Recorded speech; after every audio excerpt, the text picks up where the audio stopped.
إن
الحمد لله نحمده ونستعينه ونستغفره ونعوذ بالله من شرور أنفسنا ومن سيئات أعمالنا من يهده الله فلا مضل له ومن يضلله فلا هادي له أشهد أن لا إله إلا الله وحده لا شريك له وأشهد أن محمدًا عبده ورسوله عما بعد فأعوذ بالله من الشيطان الرجيم رب اشرح لي صدري ويسر لي أمري واحلل عقدة من لساني يفقه قولي رب اشرح لي صدري ويسر لي أمري واحلل عقدة من لساني يفقه قولي ربي زدني علما ربي زدني علما وقال الله تعالى أيضا اقرأ باسم ربك الذي خلق وقال الله تعالى أيضا هل يستوي الذين يعلمون والذين لا يعلمون وقال النبي صلى الله عليه وسلم طلب العلم فريضة على كل مسلم وقال أيضا من سلك طريقا يلتمس فيه علما سهل الله له طريقا إلى الجنة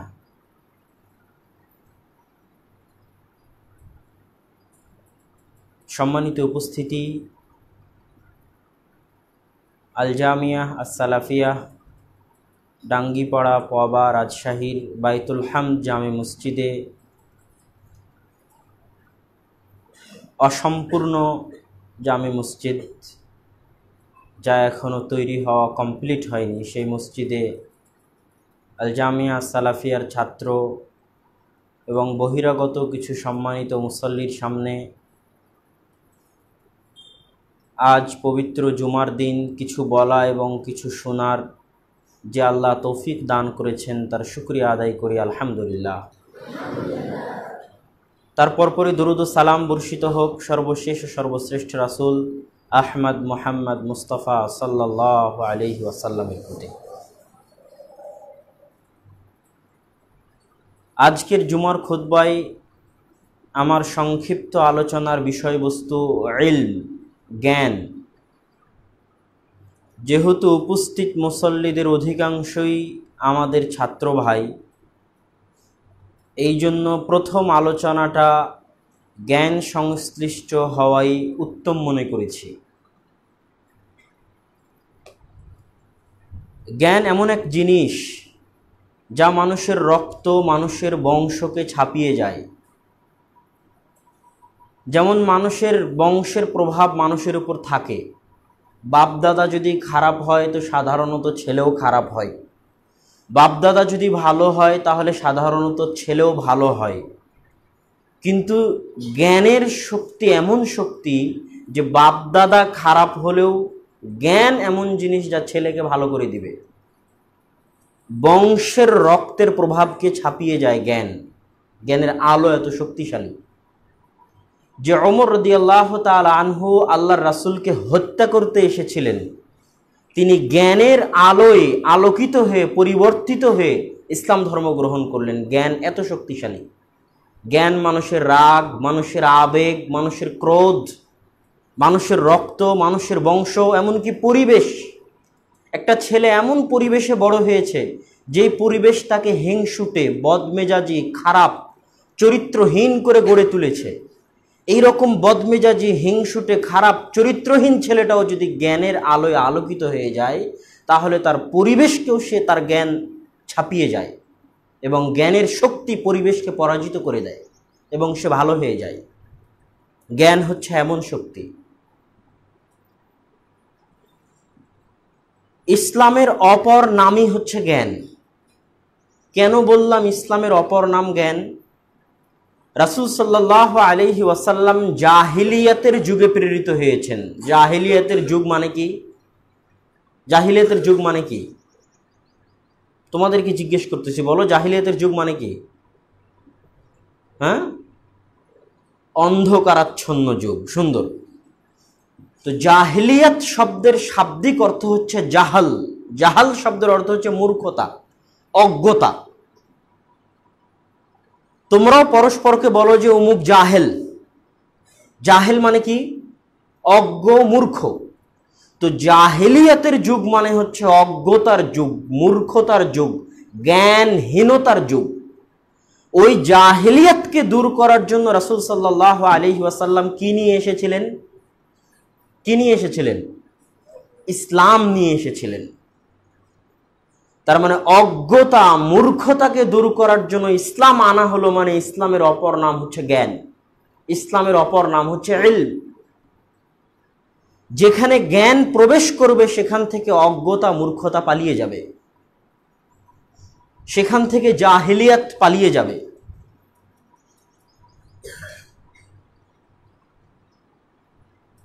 এই জ্ঞান, এই ইলম হচ্ছে ইসলাম টিকে থাকার সবচেয়ে বড় মাধ্যম।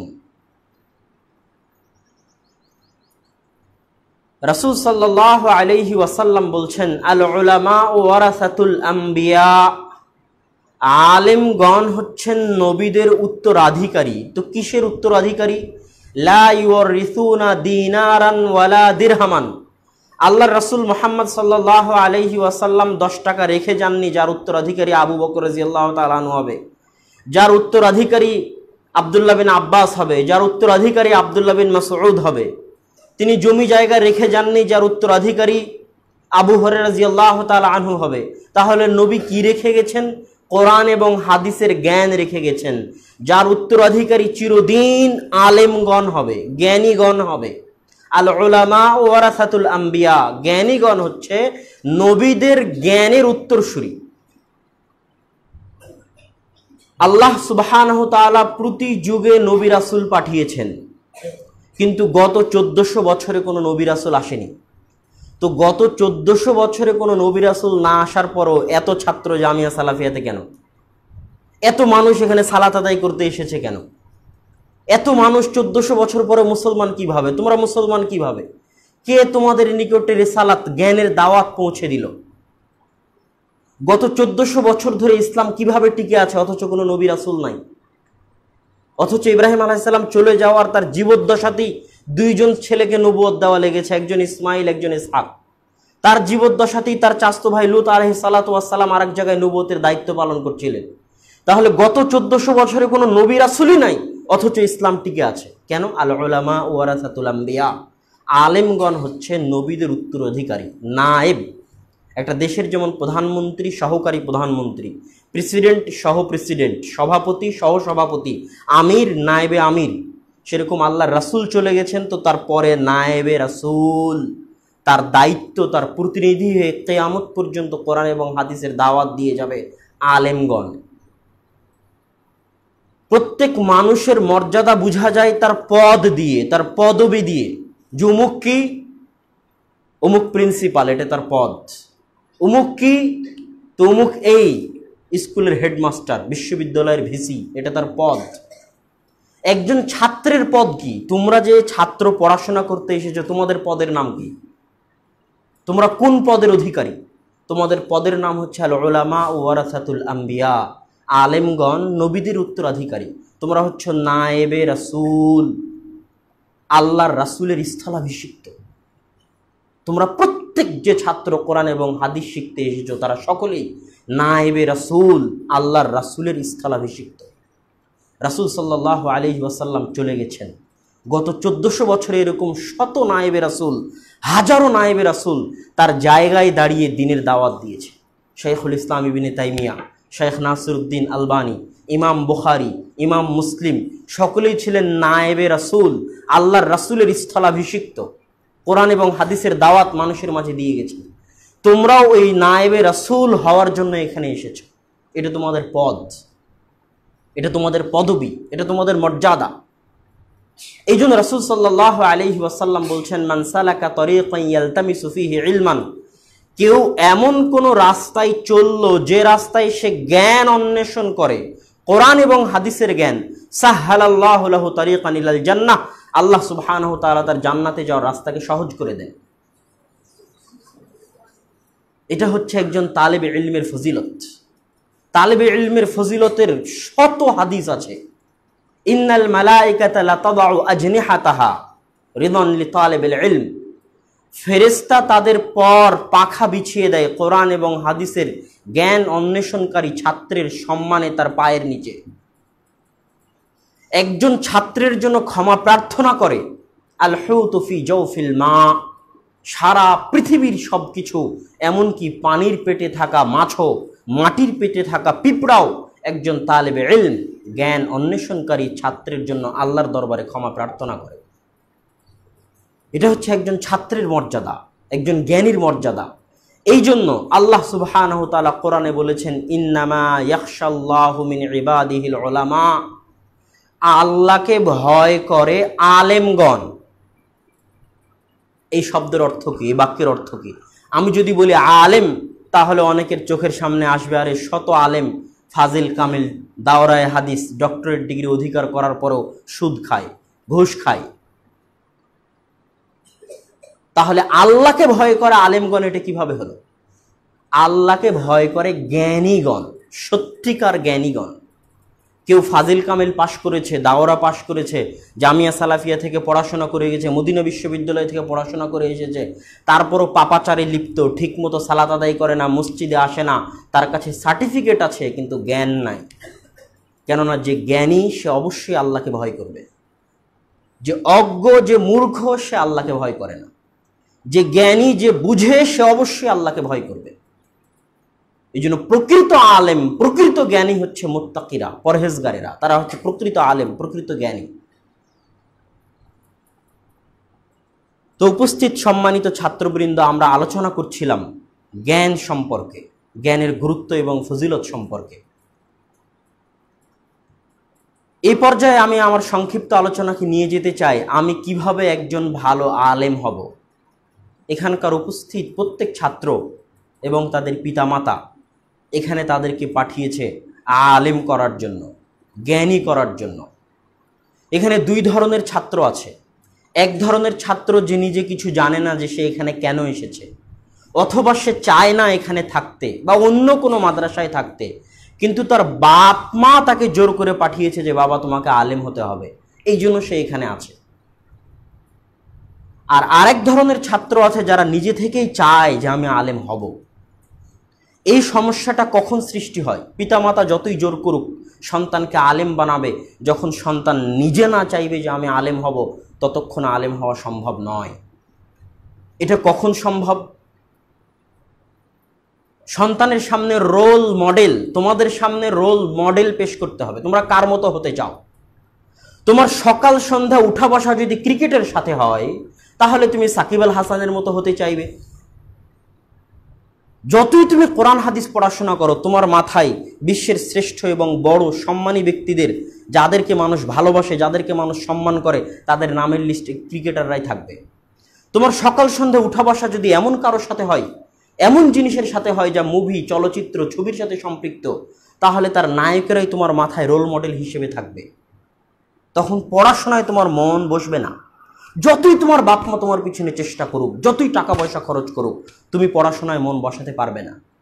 কিন্তু যখন তোমার রোল মডেল হবে, তোমার সম্মানের জায়গায়, তোমার শ্রদ্ধার জায়গায়, তোমার ভালোবাসার জায়গায় যখন থাকবে ইমাম বুখারী, যখন তোমার ভালোবাসার জায়গায় থাকবে ইবনে তাইমিয়া, আহমদ বিন হাম্বল, জোরে বাপ রে বাপ, আহমদ বিন হাম্বল 10 লক্ষ হাদিসের হাফেজ, আল্লাহু আকবার। ইমাম বুখারী 1400 বছর আগে চলে গেছে, এখনো তার বই সারা বিশ্বের মুসলমানদের ঘরে ঘরে আছে। সারা বিশ্বের মুসলমানেরা তাকে এত সম্মান করে, বলে যে কোরআনের পরে সর্বশ্রেষ্ঠ গ্রন্থ বুখারী, সহিহ বুখারী। বাপরে বাপ, যদি তার মতো হতে পারতাম, যদি ইবনে তাইমিয়ার মতো হতে পারতাম। এই যে যখন তোমার সামনে রোল মডেল এনারা হবেন, বড় বড় আলেম, তখন তুমি নিজে থেকেই পড়তে ভালোবাসবা, তখন নিজে থেকেই তোমার পড়তে মন চাইবে। এটা কিভাবে সম্ভব? তোমার উঠা বসা সকাল সন্ধ্যা হতে হবে এই সমস্ত আলেমদের সাথে, তাদের জীবনী পড়ার মাধ্যমে। তোমাকে তোমার বন্ধু খেলার জন্য ডাকতেছে, তখন তুমি তাকে উত্তরে এটা বলতে পারো, গভীর কথা কিন্তু সহজ। তুমি তাকে উত্তরে বলতে পারো, আমি কেন আমার বন্ধুর সাথে ঘুরতে যাব, আমার কাছে এত বড়, এত দামি, এত মহান বন্ধু আছে। ইমাম বুখারীর জীবনী পড়ছো মানে ইমাম বুখারী তোমার বন্ধু, তুমি ইমাম বুখারীর বন্ধুত্বে তার সাথে, তার পাশে আছো। এই জন্য ইমাম শাফিঈ রাহিমাহুল্লাহ মুহাদ্দিসদেরকে বলতেন আহলুল হাদিস। কেন বলতেন তারা? আমি যখন কোনো আহলুল হাদিসকে, মুহাদ্দিসকে দেখি, তখন যেন সাহাবীকে দেখি। কেন? সাহাবীরা সবসময় আল্লাহ রাসূলের সাথে থাকে, তো যে বুখারী পড়ছে সে তো আল্লাহ রাসূলের সাথেই আছে, যে মুসলিম পড়ছে সে তো আল্লাহ রাসূলের সাথে আছে, যে আবু দাউদ, নাসাই, তিরমিজি পড়ছে সে তো আল্লাহ রাসূলের সাথে আছে, যে যত হাদিসের গ্রন্থ পড়বে সে তো তত আল্লাহ রাসূলের সাথে আছে, সে যেন আল্লাহ রাসূলের সাহাবী। তো তুমি যখন আলেম ওলামাদের জীবনী পড়বা, তখন যেন তুমি তাদের সাথে আছো। একজন ছাত্র যদি আলেম হতে চায়, ভালো আলেম, তাহলে তাকে কয়েকটা স্তর অতিক্রম করতে হয়। আলেম হওয়ার জন্য কয়েকটা স্তর অতিক্রম করতে হয়। তার মধ্যে একটা স্তর হচ্ছে প্রাথমিক স্তর, যেটার নাম হচ্ছে আরবি পড়তে পারা। এই স্তরের নাম হচ্ছে আরবি পড়তে পারা, যেটা প্রত্যেক মুসলমানের জন্য ফরজ। মাদ্রাসার ছাত্র হোক অথবা না হোক, প্রত্যেক মুসলমানের জন্য কোরআন পড়তে পারা এবং কোরআন শিখা এবং আরবি পড়তে পারা ফরজ। এটা হচ্ছে প্রাথমিক স্তর, এটা প্রত্যেক ছাত্রকে অতিক্রম করে আসতে হয়। দ্বিতীয় স্তর হচ্ছে আরবি জের জবর পেশ ছাড়া পড়তে পারা। এই স্তরে সাধারণত ভারত, পাকিস্তান, বাংলাদেশের যত মাদ্রাসা আছে, সব মাদ্রাসার বৃহৎ চেষ্টা থাকে এটার পিছনে, যে একটা ছাত্র কিভাবে জের জবর পেশ ছাড়া আরবি পড়তে পারবে। তোমাকে উদাহরণ দিয়ে বলি, বাংলায় যদি আকার, একার, হুস্যকার, দীর্ঘিকার না থাকে, তাহলে বাংলা ভাষা পড়া যাবে কিনা? বাংলাদেশ এই নামের মধ্যে আকার উঠিয়ে দিলে, একার উঠিয়ে দিলে পড়া যাবে কিনা? আকার একার যেমন, আরবিতে জের জবর পেশ তেমন। আরবি ভাষায় জের জবর পেশ ছিল না কোনোদিন, আরবি ভাষায় কোনোদিন জের জবর পেশ ছিল না। হাজ্জাজ বিন ইউসুফ সর্বপ্রথম জের জবর পেশ দিয়েছেন অনারবদের জন্য, যারা পড়তে পারে না আরবি তাদের জন্য, বানান লিখে দিয়েছে। তো আরবির মৌলিক যত বই আছে, কোনো বই জের জবর পেশ লাগানো হয় না। এই জন্য এটা হচ্ছে দ্বিতীয় স্তর, যে একজন ছাত্র জের জবর পেশ ছাড়া সঠিকভাবে আরবি পড়তে পারবে। এটার পিছনে একটা ছাত্রের 5-6 বছর সময় চলে যেতে পারে, যারা অনারব, ভারত, পাকিস্তান, বাংলাদেশে বসবাস করছে তাদের। এরপরে তৃতীয় স্তর, যেটা সকল ছাত্রের জানা জরুরি, সেই তৃতীয় স্তরের নাম হচ্ছে কোরআন এবং হাদিসের, ইসলামী শরীয়তের জ্ঞানের বহু শাখা প্রশাখা আছে। এক মদিনা বিশ্ববিদ্যালয় 4টা আলাদা আলাদা ডিপার্টমেন্ট আছে। একটা ডিপার্টমেন্টের নাম কোরআন, মানে কোরআন একটা আলাদা বিষয়। একটা ডিপার্টমেন্টের নাম হাদিস, মানে হাদিস একটা আলাদা বিষয়। একটা ডিপার্টমেন্টের নাম আকীদা, মানে ইসলামী শরীয়তের একটা আলাদা বিষয়ের নাম আকীদা। একটা ডিপার্টমেন্টের নাম শরিয়া, মানে ইসলামী শরীয়তের একটা আলাদা বিষয়ের নাম শরিয়া, ল। বাংলাদেশে যেমন ছাত্ররা ঢাকা রাজশাহী বিশ্ববিদ্যালয়ে ল পড়ে বিচারপতি, জজ হয়, সৌদি আরবে শরিয়া বিভাগ থেকে পড়ে তারা বিচারপতি হয়। যখন ইসলামী খেলাফা ছিল, কাজীউল কুযাত আবু হানিফা রাহিমাহুল্লাহর শাগরেদ আবু ইউসুফ বিচারপতি, সকল বিচারকদের বিচারপতি, শরিয়া পড়ার মাধ্যমে, ইসলামী শরিয়া, ইসলামিক ল। তো ইসলামী শরীয়তের জ্ঞানের বহু শাখা প্রশাখা আছে। আরো শাখা প্রশাখা আমরা বলতে পারি মান্তিক, আরো শাখা প্রশাখা বলতে পারি বালাগা, আরো শাখা প্রশাখা বলতে পারি ফালসাফা। এগুলো বিভিন্ন শাখা প্রশাখা, যেগুলো এক সময় জরুরি ছিল, এখন অতটা জরুরি মনে হয় না।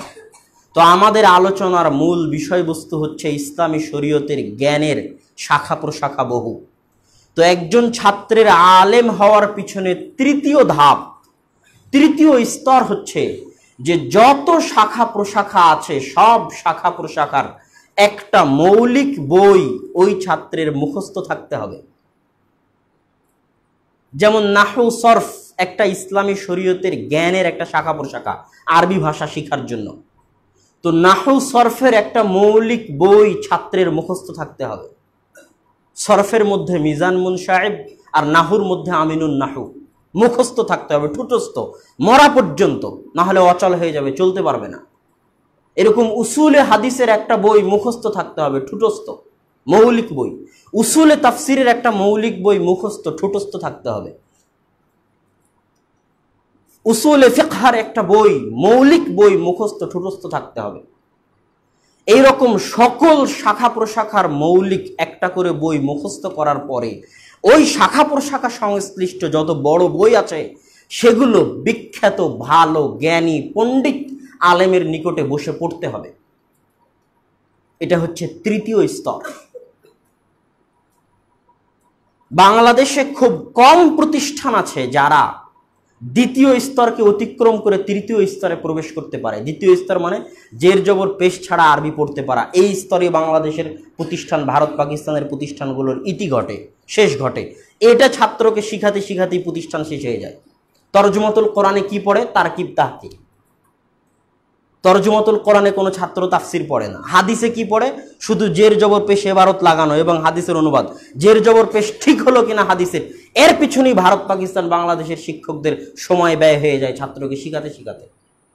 ওই হাদিসের অধীনে যে উসুলে ফিকহ আছে, ওই হাদিসের অধীনে যে ফিকহ আছে, ওই হাদিসের সাথে যে উসুলে হাদিস আছে, কোরআনের সাথে যে তাফসির আছে, তাফসিরের সাথে যে উসুলে তাফসির আছে, এগুলোতে প্রবেশ করার মতো সময় সুযোগ বাংলাদেশের প্রতিষ্ঠানগুলোতে হয় না।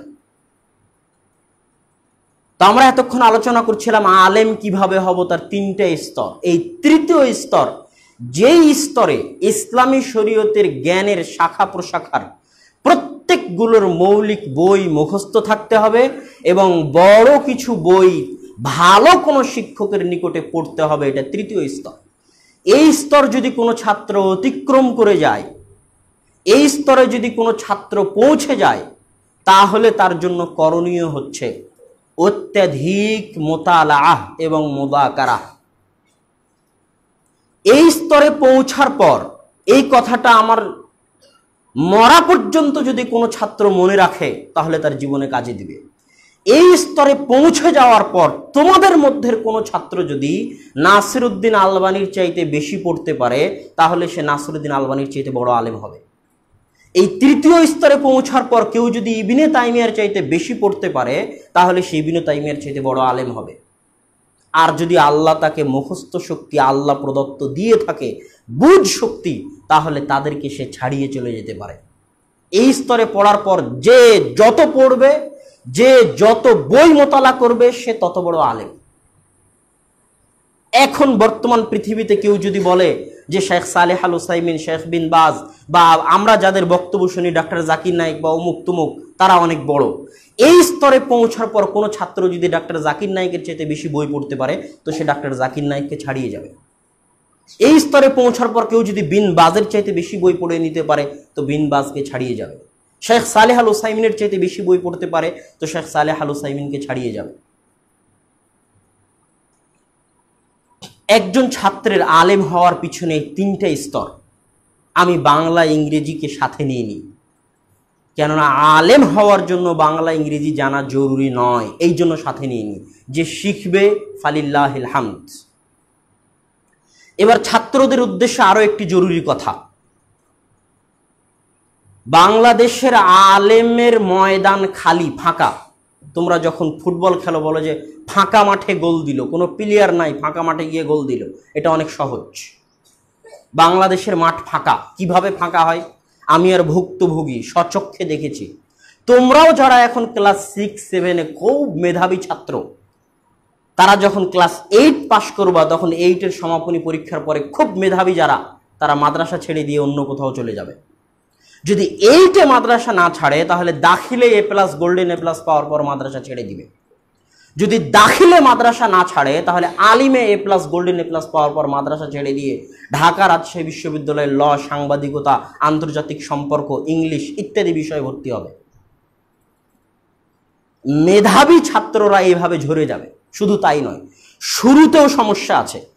মাদ্রাসায় মানুষ মা বাপ আগে, এখন একটু পরিবর্তন হয়েছে, মা বাপ বাড়ির যেটা সবচেয়ে দুর্বল, সবচেয়ে পচা, তাকে পাঠাতো মাদ্রাসায়, আর যে সবচেয়ে মেধাবী তাকে দিত স্কুল, কলেজ, ইঞ্জিনিয়ার, ডাক্তার হওয়ার জন্য। তো শুরুতেই তো মেধাবীরা নাই প্রতিষ্ঠানে, আছে যত অচল অথর্ব, যারা পড়াশোনা জানে না, বাপ মা পাঠিয়েছে। এদের মধ্যে যারা ভালো ছাত্র তারা চলে যাবে, হয় 8 পাশ করার পর চলে যাবে, না হয় দাখিল পাশ করার পর ঝরে পড়বে, না হয় আলিম পাশ করার পর ঝরে পড়বে, এরা পড়বেই ঝরে। যদি একজন মেধাবী ছাত্র বাঁচে তো একজন মেধাবী ছাত্র অ্যাটম বমের মতো হবে, পারমাণবিক বমের মতো হবে। কেন? মাঠে তো কেউ নাই। এখনো যারা মাঠে আছে তাদের জীবনী ঘেটে দেখো, তারা ছাত্র জীবনে খুব ভালো ছাত্র ছিল না, তারা ছাত্র জীবনে ফার্স্ট, সেকেন্ড, থার্ড ছিল না। 7, 8, 9, 10-এর ছাত্র কেন? ফার্স্ট, সেকেন্ড, থার্ড ঝরে গেছে। অতএব আলেম হওয়ার এবং দিনের খেদমত করার সুবর্ণ সুযোগ আছে মেধাবীদের জন্য, যদি মেধাবীরা এই মাদ্রাসার লাইনে, আলেম ওলামার লাইনকে ধরে রাখতে পারে ফি সাবিলিল্লাহ, আল্লাহ সুবহানাহু ওয়া তাআলার সন্তুষ্টির জন্য। এখানে আরো একটা কথা আমি ছাত্রদের উদ্দেশ্যে বলতে চাই। 5ম শ্রেণীর সমাপনী, 8ম শ্রেণীর সমাপনী, এমনকি দাখিল পরীক্ষার কোনো গুরুত্ব আন্তর্জাতিক পর্যায়ে নাই, কোনো গুরুত্ব নাই। কেউ যদি ইন্টারন্যাশনাল মালয়েশিয়া ইসলামিক ইউনিভার্সিটিতে অনার্স করতে চায় তো তাকে বলবে না তোমার 5ম শ্রেণীর সার্টিফিকেটটা দেখাও, তোমার 8ম শ্রেণীর সার্টিফিকেটটা দেখাও, তোমার দাখিলের সার্টিফিকেটটা দেখাও। দাখিলেরটা বাই চান্স চাইতে পারে। কেউ যদি আলিগড় বিশ্ববিদ্যালয়ে ভারতে ভর্তি হতে চায় তাকে বলবে না তোমার 5ম সার্টিফিকেটটা দেখাও, তোমার 8ম সার্টিফিকেটটা দেখাও, তোমার দাখিলেরটা দেখাও। বাই চান্স দাখিলেরটা চাইতে পারে। 5ম 8মের তো কোনো মূল্যই নাই। আন্তর্জাতিক পর্যায়ে থাক, বাংলাদেশেও কোনো মূল্য নেই চাকরি বাকরির ক্ষেত্রে 5ম 8মের সার্টিফিকেটের। অথচ আমাদের ছাত্ররা বোকার মতো, পাগলের মতো এই 5ম 8মের সার্টিফিকেট হাসিল করার জন্য জ্ঞান থেকে দূরে চলে যায়, ইসলামী জ্ঞান থেকে দূরে চলে যায়। খুব বেশি যদি সার্টিফিকেট লাগে আন্তর্জাতিক পর্যায়ে যাওয়ার জন্য, তাহলে আলেম ইন্টারমিডিয়েটের সার্টিফিকেটের মূল্য আছে পৃথিবীর সব বিশ্ববিদ্যালয়ে। যখনই অ্যাপ্লাই করতে যাবা মদিনা, আজহার, মালয়েশিয়া, পাকিস্তান, ভারত, অক্সফোর্ড, তখন তোমাকে চাইবে ইন্টারমিডিয়েটের সার্টিফিকেট প্লেস করো। এটা হচ্ছে মূল। এই জিনিসটা তোমাদেরকে বুঝতে হবে। তোমরা ধোকার মধ্যে আছো, ধোকা। মনে করতেছো 5ম 8ম এটাই সব কিছু, দাখিল এটাই সব কিছু, কোনো মূল্য নাই। রেজাল্ট ভালো হলে ফালিল্লাহিল হামদ, কিন্তু জ্ঞানকে পিছে ফেলে, আরবি ভাষা শিক্ষাকে পিছে ফেলে, মাদ্রাসাকে ছেড়ে দিয়ে 5ম 8ম দাখিলের পিছনে ছুটতে হবে, এটা বোকামি, এটা ধোকা। এটা যখন সামনে বাড়বে তখন বুঝতে পারবে। এমনকি আলেম পাশ করার পর রাজশাহী বিশ্ববিদ্যালয়, ঢাকা বিশ্ববিদ্যালয়ে ভর্তি হতে পারাটাও ধোকা। এটা কখন বুঝতে পারবে? যখন রাজশাহী, ঢাকা বিশ্ববিদ্যালয় থেকে পড়াশোনা শেষ করে বের হবে, তখন বুঝতে পারবে। চান্স পাওয়ার পর মনে করেছিল ওরে বাপ রে বাপ, সব কিছু হয়ে গেছে, আমি বাংলাদেশের হিরো, মুই কি হনুরে। কিন্তু যখন অনার্স শেষ হয়ে যায়, অনার্স শেষ হওয়ার পর যখন ঢাকা বিশ্ববিদ্যালয় থেকে বের হয়, তখন চাকরি নাই। কেন? এখনো যারা তোমাকে চাকরি দিবে তারা বোকা নয়, তারা তোমার সার্টিফিকেট দেখার আগে তুমি যোগ্য কিনা তা দেখবে। যোগ্যের সাথে যদি সার্টিফিকেট হয় ফালিল্লাহিল হামদ, কিন্তু আগে দেখবে তুমি যোগ্য কিনা। যোগ্যতা হচ্ছে এমন জিনিস, মানুষের যদি যোগ্যতা থাকে, একটাও যদি সার্টিফিকেট না থাকে তো তার যোগ্যতা তাকে আসমানে পৌঁছিয়ে দিবে। এই জন্য তোমাকে যোগ্যতা অর্জন করার চেষ্টা করতে হবে, যোগ্য হওয়ার চেষ্টা করতে হবে। আর সার্টিফিকেট যদি লাগেই তাহলে শুধু আলেমের জন্য ভালো সার্টিফিকেটের চেষ্টা করতে হবে। ধোকায় থাকা যাবে না, ধোকায় থাকলে পরবর্তীতে আফসোস করতে হবে। ছাত্রদের উদ্দেশ্যে আলোচনার শেষাংশে, আলোচনা লম্বা করব না, ছোট করব, আলেম হওয়ার পদ্ধতি তো বলে দিলাম যে আলেম তুমি কিভাবে হবে। কিন্তু আলেম হওয়ার এই লম্বা রাস্তায়, এই দীর্ঘ রাস্তায় কি কি বৈশিষ্ট্য তোমাদের জন্য জরুরি, কি কি কাজ তোমাদের জন্য জরুরি, তার 1 নাম্বার হচ্ছে সময়। একটা কথা মনে রাখবে, ছোট থেকে ছোট ছেলেরাও বুঝতে পারবা কথাটা, যে একজন গরিবকেও আল্লাহ প্রত্যেক দিন 24 ঘন্টা দেয়, একজন ধনীকেও আল্লাহ প্রত্যেক দিন 24 ঘন্টা দেয়। যার হাত পা ঠিক আছে তাকেও আল্লাহ 24 ঘন্টা দেয়, যার হাত পা লুলা ন্যাংড়া কানা তাকেও আল্লাহ 24 ঘন্টা দেয়। একটা মায়ের 5 জন 6 জন সন্তান, ওই মায়ের 5-6 জন সন্তানকে আল্লাহ 24 ঘন্টা দিয়েছে। জামিয়া সালাফের 1000 ছাত্র, 1000 ছাত্রকে আল্লাহ প্রত্যেক দিন 24 ঘন্টা দেয়। কিন্তু আজ থেকে 12 বছর পরে 1000 ছাত্রের কেউ থাকবে আসমানের তারকা হয়ে, আর কেউ থাকবে রিক্সা চালক হয়ে। কেন? এই 24 ঘন্টা সময় যে কাজে লাগিয়েছে সে আসমানের তারকা হবে। আল্লাহ সময় দিতে কাউকে কার্পণ্য করেন, এটা আল্লাহর ইনসাফ। যে আজকে কোটিপতি তাকেও আল্লাহ 24 ঘন্টা সময় দিয়েছে, যে আজকে দরিদ্র তাকেও আল্লাহ 24 ঘন্টা সময় দিয়েছে। তাহলে কোটিপতি কেমনে কোটিপতি হলো? একই মায়ের 6টা-7টা সন্তান, সবাইকে আল্লাহ 60 বছর বয়স দিল, প্রত্যেক দিন 24 ঘন্টা দিল একজন প্রেসিডেন্ট আর একজন রিক্সা চালক। কেন? 24 ঘন্টা সময়কে যে কাজে লাগিয়েছে সে প্রেসিডেন্ট হয়েছে, সে আলেম হয়েছে, সে ইমাম বুখারী হয়েছে, সে আহমদ বিন হাম্বল হয়েছে, সে ইবনে তাইমিয়া হয়েছে। আমি যদি তোমাকে জিজ্ঞেস করি তোমার বাড়ি কোথায়, তুমি বলবো আমার বাড়ি বগুড়া, তুমি বলবো আমার বাড়ি গাইবান্ধা, তুমি বলবো চাঁপাইনবাবগঞ্জ। আমি বলবো ভুল কথা, তুমি ভুল বলতেছো। তোমার বাড়ি বগুড়া, গাইবান্ধা, চাঁপাইনবাবগঞ্জ নয়। আমার জন্মসাল 1993, আমার বাড়ি 1993 থেকে নিয়ে যতদিন আমি বাঁচবো এটা আমার বাড়ি। এই সময়টার মধ্যে আল্লাহ আমাকে পাঠিয়েছে। এই সময় আমি মদিনাতেও থাকতে পারি, এই সময় আমি বাংলাদেশেও থাকতে পারি, এই সময় আমি ঢাকাতেও থাকতে পারি।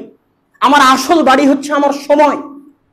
তুমি যদি 2000 সালে জন্মগ্রহণ করো আর যদি 2080-তে তোমার মৃত্যু লেখা থাকে, তাহলে তোমার বাড়ি হচ্ছে 2000 থেকে 2080 সাল। এই সময়ের মধ্যে আল্লাহ তোমাকে পাঠিয়েছে। এই সময়ের মধ্যে তুমি জামিয়া সালাফিয়াতেও থাকতে পারো, তোমার গাইবান্ধার বাড়িতেও থাকতে পারো। তোমার আসল বাড়ি হচ্ছে তোমার সময়। ইয়া ইবনে আদম আন্নাকা ওয়াক্তুন আন্নাকা আইয়াম, হে আদম সন্তান তুমি হচ্ছে সময়। তোমার জীবন হচ্ছে সময়, তোমার জীবনের অপর নাম হচ্ছে সময়, তোমার থাকার বাড়ি হচ্ছে সময়, সবকিছুই সময়। যে সময়কে কাজে লাগাবে সে একদিন বড় হবে, আর যে সময়কে কাজে লাগাবে না সে বড় হতে পারবে না। আন্নাল ওয়াক্তা সাইফুন, সময় হচ্ছে তরবারির মতো। ইন তাকতাহু ইল্লা তাকতাহু ফাইন্নাহু ইয়াকতাউক, যদি সময়কে তুমি না কাটো তাহলে সময় তরবারির মতো তোমাকে কেটে দিবে। অতএব ছাত্র শুধু নয়, পৃথিবীর যে যেখানে যে পর্যায়ে আছে, একজন ইঞ্জিনিয়ার, একজন ব্যবসায়ী, একজন কৃষক, একজন আলেম, একজন ছাত্র, একজন লেখক, যারা যেখানে আছে কেউই সেখানে সফল হতে পারবে না যতক্ষণ না তার সময়কে কাজে লাগাবে। একজন ব্যবসায়ী তখনই ভালো ব্যবসায়ী হবে, সফল ব্যবসায়ী হবে যখন তার সময়কে সঠিকভাবে কাজে লাগাবে। একজন ছাত্র তখনই ভালো ছাত্র হবে যখন তার সময়কে সঠিকভাবে কাজে লাগাবে। আলেম হওয়ার পথে সবচেয়ে বড় বৈশিষ্ট্য হচ্ছে সময়কে মূল্যায়ন করা শিখতে হবে। সময়ের ক্ষেত্রে স্বার্থপর হতে হবে। স্বার্থপর হওয়া বুঝো, মানুষ টাকা পয়সার ক্ষেত্রে স্বার্থপর হয়। আরে আমার 10টা টাকা ওকে দিয়ে দিব, স্বার্থপর, নিজের স্বার্থটা বুঝে। আমার লুঙ্গি ওকে ব্যবহার করতে দিব, আমার লুঙ্গি সে নষ্ট করে দিবে, নিজের স্বার্থ এটা সে বুঝে। আমার বিছানা ওকে ব্যবহার করতে দিব, এটা নিজের স্বার্থ বুঝে। তো অন্য সকল ক্ষেত্রে তুমি স্বার্থপর হও আর না হও, সময়ের ক্ষেত্রে তোমাকে স্বার্থপর হতে হবে। আরে আমার সময়, ওর সাথে ঘুরতে যাব, এটা আমার সময়, ওর সাথে ঘুরতে গিয়ে ব্যয় করবো, এর নাম স্বার্থপর। আর স্বার্থপর হলে খারাপ ব্যবহার করতে হয়।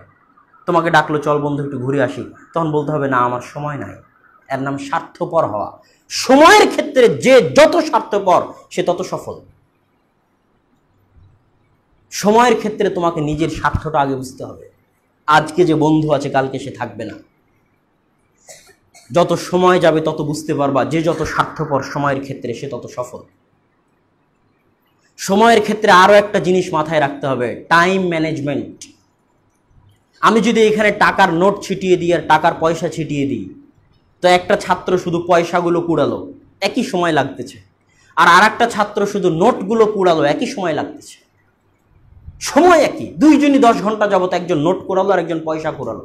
যে পয়সা করিয়েছে সে 10 ঘন্টা পয়সা করিয়ে 100 টাকা জমা করতে পারবে কিনা সন্দেহ, আর যে নোট করিয়েছে সে 10 ঘন্টা পরিশ্রম করে কয়েক লক্ষ টাকা করাতে পারে। একজন কাঠুরিয়া মাঠে জঙ্গলে কাঠ কাটতে গেল, দুইজনই 2 ঘন্টা যাবত কাঠ কাটলো, একজন আরেকজনের চেয়ে বেশি কাঠ কেটেছে, অথচ 2 ঘন্টা দুইজনই দিয়েছে। কেন? একজনের কুড়ালে ধার ছিল, আরেকজনের কুড়ালে ধার ছিল না। টাইম ম্যানেজমেন্ট শিখতে হবে। তুমি কি কুড়াবা, কি নিবা, কি সংগ্রহ করবা, এটা তোমাকে জানতে হবে। সবচেয়ে যেটা বেশি যোগ্য, সবচেয়ে যেটা বেশি ভালো, সবচেয়ে যেটা বেশি প্রয়োজনীয় সেটা নিতে হবে। এই পৃথিবী হচ্ছে প্রতিযোগিতার জায়গা, বিশেষ করে বাংলাদেশের মতো দেশ হচ্ছে প্রতিযোগিতার জায়গা। তুমি যদি সামনে না বাড়ো তাহলে পিছনে যে আছে সে তোমাকে পা দিয়ে পিষিয়ে সামনে চলে যাবে। প্রত্যেক সেকেন্ডে প্রতিযোগিতা হচ্ছে একজনের সাথে আর একজনের। যে যার সময় যত কাজে লাগাচ্ছে সে আর একজনকে পিছনে ফেলে তত আগে চলে যাচ্ছে, আর যে যার সময় যত নষ্ট করতেছে সে আর একজনের থেকে তত পিছিয়ে পড়ে যাচ্ছে। এই জন্য সালাফে সালেহিন সময়কে খুব মূল্যায়ন করতেন। শাইখুল ইসলাম ইবনে তাইমিয়া রাহিমাহুল্লাহ যখন বাথরুমে যেতেন, তার জীবনীতে লেখা আছে, তখন বাইরে তার পৌত্র বা তার ছাত্রকে দাঁড় করিয়ে দিয়ে বলতেন, তুমি বইটা জোরে জোরে পড়ো যেন আমি বাথরুমে বসে ওই বইয়ের পড়া শুনতে পাই। ইমাম নববী রাহিমাহুল্লাহ দিনে শুধু একবার খেতেন, অল্প। কেন? বেশি খেলে বাথরুমে যেতে হবে, আর বাথরুমে গেলে সময় নষ্ট হবে, এই জন্য একবার খেতেন, অল্প খেতেন। ইমাম নববী রাহিমাহুল্লাহ 2 বছর টানা 2-3 বছর পিঠ বিছানায় রাখেননি। কেন? আল ইলমু লা ইউতিকা বা'দাহু ইল্লা আন তু'তিকা কুল্লাহু আন তু'তিহি কুল্লাক।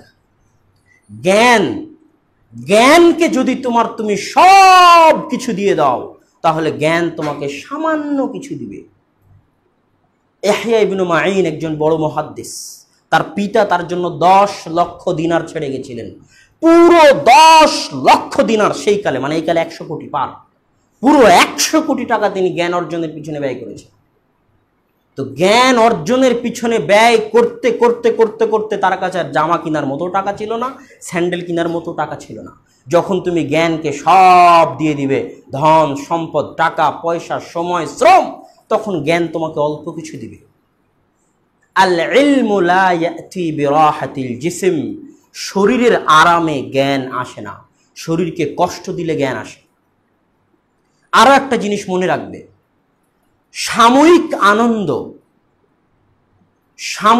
আনন্দ লং টার্ম পেইনের জন্য দায়ী, আর শর্ট টার্ম পেইন, সাময়িক কষ্ট, লং টার্ম প্লেজার নিয়ে আসে, দীর্ঘস্থায়ী শান্তি সুখ নিয়ে আসে। এখন সামান্য খেলাধুলা, সামান্য গল্প, সামান্য বাইরে যাওয়াতে একটা আনন্দ হচ্ছে, এই সাময়িক আনন্দ দীর্ঘস্থায়ী দুঃখ নিয়ে আসবে, জীবনে ব্যর্থ হয়ে যাবে, জীবনে সফল হতে পারবে না। আর সাময়িক যদি কষ্ট হয়, ঘরে বসে থেকে পড়তে একটু কষ্ট হচ্ছে, সবাই গল্প করতেছে আমি গল্প করতেছি না, একটু কষ্ট হচ্ছে, সবাই খেলতে গেছে আমি খেলছি না, একটু কষ্ট হচ্ছে, সবাই খাচ্ছে আমি খাচ্ছি না, একটু কষ্ট হচ্ছে। এই সাময়িক কষ্টগুলো একদিন চিরস্থায়ী আনন্দ এবং সফলতা সুখ নিয়ে আসবে। অতএব আমরা আলোচনা করছিলাম যে আলেম হওয়ার পথে সবচেয়ে বড় 1 নম্বর বৈশিষ্ট্য হচ্ছে সময়কে মূল্যায়ন করতে হবে। 2, পরিশ্রম করতে হবে, যে যত পরিশ্রমী সে তত সফল। 3, দীর্ঘদিন পড়াশোনা করতে হবে, লেগে থাকতে হবে, শুরু করলে ছাড়া যাবে না, লেগে থাকতে হবে অল্প করে হলেও। 4, জুনুন, পাগলামি থাকতে হবে। একজন মা যদি তার সন্তানকে হারিয়ে দেয় তাহলে ওই সন্তানকে পাওয়ার জন্য মা যেমন পাগল হয়ে যায়, ইলমের জন্য যে এরকম পাগল হতে পারবে সে আলেম হবে। জুনুন, ইলমের জন্য পাগলামি, ভালোবাসা থাকতে হবে যে আমি ইলম অর্জন করেই ছাড়ব। একটা মানুষকে আমি যদি তোমাকে পানির মধ্যে ডুবিয়ে ধরি, পদ্মা নদীতে যদি তোমাকে ডুবিয়ে ধরি এবং তোমাকে ডুবে ঠেসে ধরে আছি, মনে করো, কল্পনা করো যে আমি তোমাকে পদ্মা নদীতে পানিতে ডুবিয়ে ঠেসে ধরে আছি, এখন পদ্মা নদীর ওই পানিতে তুমি ডুবে মারা যাচ্ছ, অথই সমুদ্রে তুমি হাবুডুবু খাচ্ছ। এখন বাঁচার জন্য যেমন তুমি পাগল হয়ে গেছো, জান প্রাণ দিয়ে ছটফট করতেছো, যে ইলমের জন্য এরকম পাগল হতে পারবে সে আলেম হবে। কথা মনে হয় বুঝাতে পারিনি। জুনুন থাকতে হবে ইলমের জন্য, পাগল হয়ে যেতে হবে ইলমের জন্য, তাহলে আলেম হবা, জ্ঞানী হবা। সর্বোপরি উস্তাদ এবং শিক্ষকদের দোয়া থাকতে হবে। সম্মানিত ছাত্র ভাইদের নিকটে আমি অনুরোধ করব, আল্লাহ সুবহানাহু ওয়া তাআলা যেন আমাদেরকে আমাদের নিজেদের সময়কে মূল্যায়ন করতো, সালাফে সালেহিনকে রোল মডেল হিসেবে গ্রহণ করতো, অত্যধিক পরিশ্রম করার মাধ্যমে আলেম হওয়ার তৌফিক দান করেন। আল্লাহুম্মা আমিন।